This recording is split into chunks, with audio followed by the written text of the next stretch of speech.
today's video, we're going to be talking about lash lengths and how to offer your clients the best lengths for them. Not for you, not for anyone else, but for them. How to determine what length you should use on a client that has really short lashes or on a client that has medium lashes. Obviously, you're not going to use the same length of lashes on a client whose natural lashes are 5 millimeters versus the one whose lashes are 11 millimeters. You can't use the same length. So it's really important. The first thing that I want you guys to think about is to determine and evaluate what the client's expectations are. Have them show you pictures. If they've never had lashes before, explain to them the importance of making sure that their lashes stay really healthy and that extensions don't break their lashes. Because obviously if we go too heavy or too long, the natural integrity of their lashes could be compromised.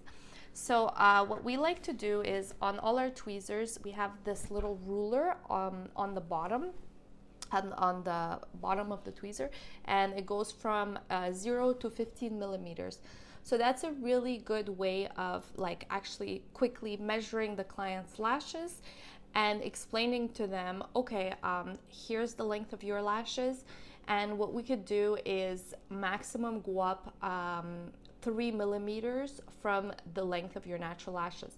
So for example, if their lashes are 7 millimeters, this is an example, you could, the maximum length you should be using is 10 millimeters on them. If their natural lashes are 11 millimeters, you could go longer, you could do 14. So typically the rule of thumb is 3 millimeters longer than their longest natural lash. So that's extremely important to remember.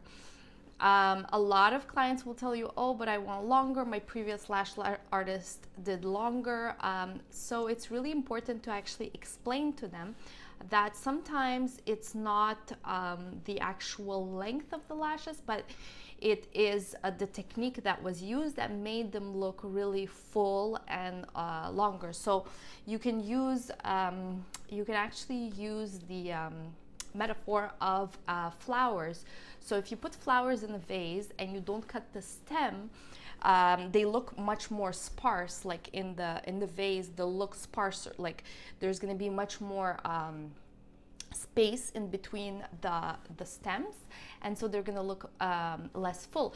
But if you cut the bottom of the stem of the flowers, they're going to all look close together and kind of bunched up, and they're going to look much fuller. It's going to look like there's more of them. They're going to look fuller, even though now the bouquet is actually shorter. So it's kind of like a metaphor, and you can explain that to your clients the same way when you're applying lash extensions. Sometimes if what they want is a really full look, length is not necessarily the way to go. Sometimes what you could do is just give them a little bit of a shorter but fuller look. So that can be accomplished by using larger fans. So by larger, I mean like you can use, instead of a classic, you could do a 3D, a 4D, or like even a 6D. Or you could also use, the next way would be by using another curl that would be curlier. So let's say, I always have trouble saying a curl that is curlier. It's a tongue twister. So if you use like a B curl, for example, normally, you can go for a C curl or even a D curl or a CC curl, anything that is a little bit more curly than the previous curl that the client was used to using. And so what's going to happen is that the curl is going to be more curly, and it's going to give the illusion, the tighter curl is going to give the illusion that they have longer lashes, because they're just going to kind of look fuller. So yeah, so basically that would be really, really good, and it's a good way of giving the client a nice lift.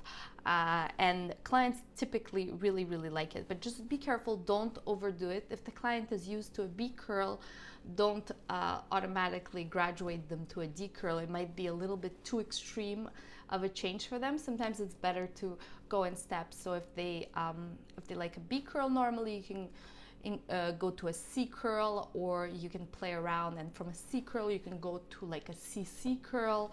So yeah, so that would be the best way of doing this.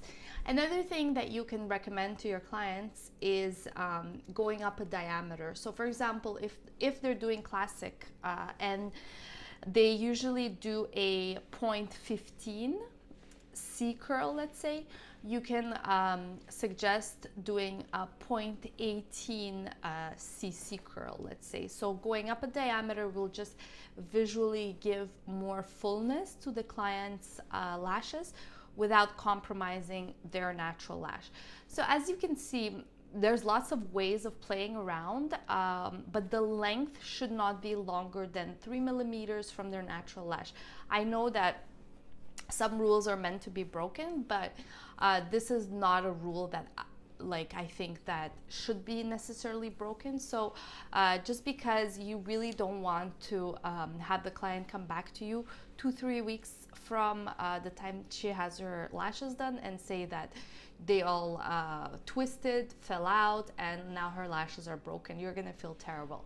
So it's much better to just play around with the diameter, the curl, or the actual thickness of the lashes. Give them more volume that way, and that's going to be much more a little bit more safe. You also have to keep in mind safety with curls and the diameters as well. That's something for another video, but this is just some tips on how you can make your client happy without compromising the integrity of their natural lashes.